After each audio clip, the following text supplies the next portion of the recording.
Hi అందరికి నమస్తే. నేను Aruna. Welcome to our channel Aruna's kitchen. ఈ రోజు మనము చక్కెర పొంగలి ఎలా చేయాలో చేసి చూపిస్తాను. వీడియో స్కిప్ చేయకుండా ఫుల్ రెసిపీ చూడండి. చాలా తక్కువ టైంలో ఎక్కువ రుచితో రావాలంటే ఈ వీడియోని మాత్రం మీరు తప్పకుండా చూసి మీరు ట్రై చేయండి. ముందుగా నేను పావు కప్పు పెసరపప్పు తీసుకున్నాను.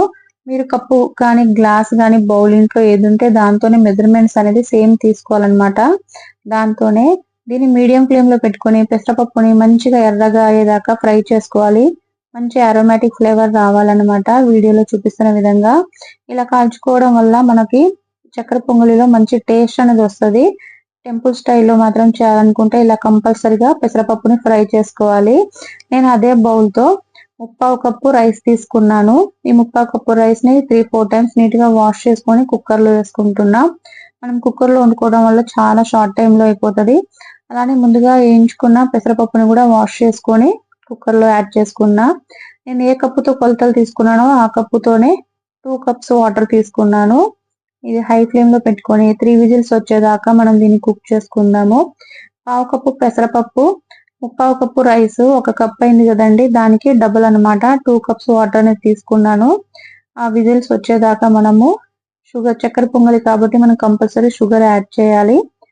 1/2 కప్పు షుగరు, 1/2 కప్పు బెల్లం తీసుకుంటున్నాను. అలానే 1/2 కప్పు వాటరు. మీరు కావాలనుకుంటే మొత్తం షుగర్ కూడా తీసుకోవచ్చండి. నేను జస్ట్ బెల్లం కొంచెం కలర్ కోసం అని చెప్పి యూజ్ చేస్తున్నాను. మీకు టెంపుల్ స్టైల్లో బెల్లం పొంగలి కావాలన్నా కూడా నా వీడియో అనేది ఉంది, కావాలంటే నేను డిస్క్రిప్షన్ లో పెడతాను, చూసుకోండి. ఇది మెల్ట్ చేసుకోవాలన్నమాట. చూసారు కుక్కర్ లో రైస్ కూడా బాగా ఉడికింది. ఈ షుగరు బెల్లం అనేది మెల్ట్ అయిపోయాక దీన్ని మనం వడగట్టుకుందాము. ముందు కూడా కుక్ చేసుకున్న రైస్ లో వేసుకోవాలన్నమాట. ఇలా ఫిల్టర్ చేసుకోవడం వల్ల ఏదైనా డస్ట్ పార్టికల్స్ ఉంటే క్లియర్ అయిపోతుంది. దీన్ని లో ఫ్లేమ్ లో మనం కుక్ చేసుకోవాలన్నమాట. ఈ షుగర్ సిరప్ అనేది మొత్తం అబ్జర్వ్ చేసుకోవాలి. రైస్ మొత్తం లో ఫ్లేమ్ లో ప్రాసెస్ అనేది జరగాలి, అప్పుడే మంచి టేస్ట్ అనేది వస్తుంది. దాన్ని లో ఫ్లేమ్ లో కుక్ చేసుకుంటే ఇంకో కడాయి పెట్టుకొని 2 టేబుల్ స్పూన్ నెయ్యి వేసుకోండి. ఆ నెయ్యి అనేది కొంచెం మెల్ట్ అయిన తర్వాత దీంట్లో డ్రై కోకోనట్ అండి, పొంగల్లో డ్రై కోకోనట్ వేయడం వల్ల మంచి టేస్ట్ అనేది వస్తుంది.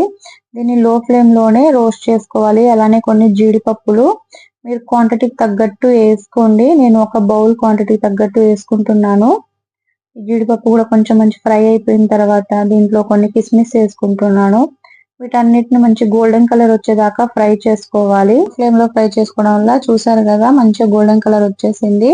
మనం ముందుగా ప్రిపేర్ చేసుకున్న పొంగలి కూడా అంత దగ్గరకు వచ్చేసిందండి. షుగర్ సిరప్ అనేది కరెక్ట్ గా అబ్జర్వ్ అయింది రైస్ కి. దీంట్లో ఎలాచి పౌడర్ వేస్తున్నాను నేను, 1/2 టీ స్పూను. మీ దగ్గర తినే కర్పూరం ఉంటే యాడ్ చేసుకోండి. నా దగ్గర అవైలబుల్ లేదు, అందుకే స్కిప్ చేశాను. నేను ముందుగా వేయించుకునే డ్రై ఫ్రూట్స్ ని కూడా యాడ్ చేసుకొని మొత్తం మిక్స్ చేసుకుంటున్నాను. చూసారు కదండి, రెడీ అయిపోయింది మన చక్కెర పొంగలి. చాలా బాగుంటది, చాలా షార్ట్ టైమ్ లో అయిపోయింది కదా.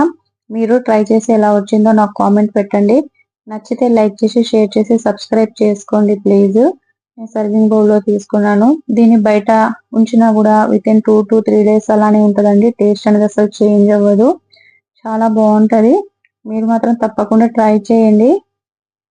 చూసారు కదండి, చాలా టేస్టీగా ఉంది కదా. ప్లీజ్ నా ఛానల్ ని సబ్స్క్రైబ్ చేసుకోండి. బాయ్ అండి.